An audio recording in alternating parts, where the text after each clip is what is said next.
Hello' everyone, স্বাগতম জনাইছোঁ আপোনালোকক মোৰ নতুন এটা ব্লগৰ মাজত। আশা কৰিছোঁ ব্লগটো চাই ভাল পাব। ৰাতিপুৱা শুই উঠিয়ে মই প্ৰথম কামটো কৰিছোঁ, মেকুৰীক বিস্কুট দিয়া। সি খুব চিঞৰি আছিলে আৰু এফালে গৰম পানীখিনি পাতি কেনে মই চানা অকণমান পাতি দিছোঁ ৰাতিপুৱা নাস্তাৰ লগত খাবলৈ। আৰু এগাল কাঁহী বাতি লেতেৰা হৈ আছিলে, সেইখিনি ধুই লওঁ। আৰু আমাৰ এইফালে যে ইমান বৰষুণ দি আছে আৰু তাতে আকৌ আমাৰ ল'ৰাৰ উৎপাত দেখিছে, চাওক। সি এনেকুৱা বহোৱা কামবোৰ কৰি থাকে, মানে কি ক'ব আৰু এয়া তাৰ মুখৰ এক্সপ্ৰেশ্যন চাওক। মই মাৰিম বুলি খুব ভয় কৰিছে বৰষুণত তিতি আহিলে যে।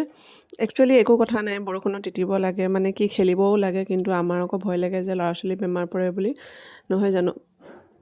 তাৰপিছত আহিলোঁ মই এইফালে বিছনা চাদৰখন বদলি কৰি লওঁ বুলি, আৰু গাৰু কিলাপকেইটাও অলপ লেতেৰা হৈ আছিলে, সেইকেইটাও বদলি কৰি ল'লোঁ। লগতে বিছনাখনো মই অকণমান মুচি লৈছোঁ, ধূলি পৰি থাকে যে। তাৰপৰা চাদৰখন পাৰি ল'লোঁ আৰু লগতে গোটেই কাপোৰখিনিও লৈ গ'লোঁ, মই ধুই দিলোঁ, নহ'লে থাকি যায়। এইফালে বিছনা পাৰি কেনে মই গ'লোঁ ৰুমটো মুচি কেনে, লগতে পানী মোচাও দি ল'লোঁ, লগৰ কাম লগতে কৰি ল'লোঁ। তাৰপিছত এয়া পিঁয়াজ আনি দিলে মানুহজনে, মই পিঁয়াজখিনি চফা কৰি কেনে থৈ লৈছোঁ, নহ'লে মানে লেতেৰা বাকলি থাকিলে ভাল নালাগে। মই বাছি ল'লোঁ। তাৰপিছত এইখিনি জাবৰ ওলালে দেই। এইখিনি যদি মই 3 দিনমান পানী তিয়াই থৈ দিওঁ তো ফুলৰ কাৰণে 1 নম্বৰ সাৰ হ'ব। কিন্তু আমাৰ ইয়াত এনেকুৱাই বৰষুণ যে পানী প্ৰয়োজনে নাই, মানে পানী দিবই নোৱাৰি ফুলত। এইবোৰ কৰি কেনে আকৌ ভাতকেইটাও পাতি ল'লোঁ নহয়, লগতে দুপৰীয়া ভাত সাজৰ মানে ব্যৱস্থা কৰি ল'লোঁ। তাৰপিছত মই কিটচেন ৰুমটো এইবিলাক খিৰিকীবোৰ বৰ মকৰা জাল লাগি থাকে যে, সেইবিলাকো ঠিক কৰি ল'লোঁ। লগতে এইটো মোৰ স্নেক প্লাণ্ট হয়, সৰু। বহুত দিনৰ পৰা মই এনেকৈ পানীত তিয়াই কেনে থৈছোঁ, ধূলি পৰি কেনে লেতেৰা হৈ গৈছিলে কাৰণে এইখিনি চফা কৰি ল'লোঁ। অকণ পাতখিনি পানী দি ধুই দিলে মানে ধুনীয়াকৈ চফা হৈ যায়, আৰু গ্ৰীণ হৈ থাকিলে মানে পাতটো ভাল লাগে। লগতে আৰু মোৰ বহুতো তেনেকৈ প্লাণ্ট থোৱা আছে পানীত তিয়াই কেনে, গোটেইখিনি পানী দি কেনে মই চফা কৰি ল'লোঁ। চফা কৰি কেনে আকৌ জেগাই সকলোখিনি বস্তু থৈ দিলোঁ। থৈ কেনে আকৌ টাইলছখিনিও ধূলি পৰি কেনে লেতেৰা হৈ গ'ল। মই গোটেইখিনি মানে ঝাৰু ঝাট্টা মাৰিছিলোঁ যে, সেইকাৰণে সেই হাৰপিক দি কেনে আকৌ টাইলছখিনিও ধুনীয়াকৈ চফা কৰি কেনে আকৌ মই কিটচেন ৰুমটো সাৰি মেলি কেনে মুচি ল'লোঁ। আৰু এইখিনি কাম কৰোঁতে প্ৰায় মোৰ পিছবেলাই হৈ আহিলে আৰু সিমানখিনি সময়লৈকে।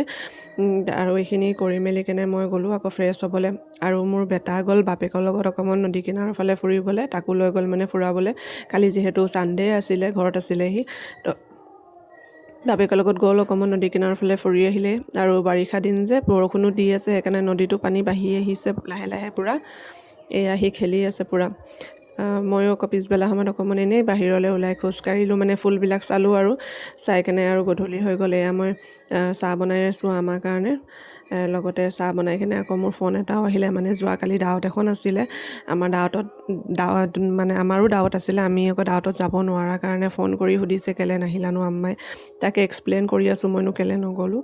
সেই ফোনত কথা চথা পাতি মেলি চাহ তাহ খাই আজৰি হ'লোঁ। লগতে ৰাতিও আৰু ভাত চাত খাই মেলি এনেকৈয়ে আজৰি হ'লোঁ। তাৰপিছত এনেকৈয়ে দিনটো যোৱাকালি পাৰ কৰিলোঁ, আৰু সদায় নিচিনাকৈ।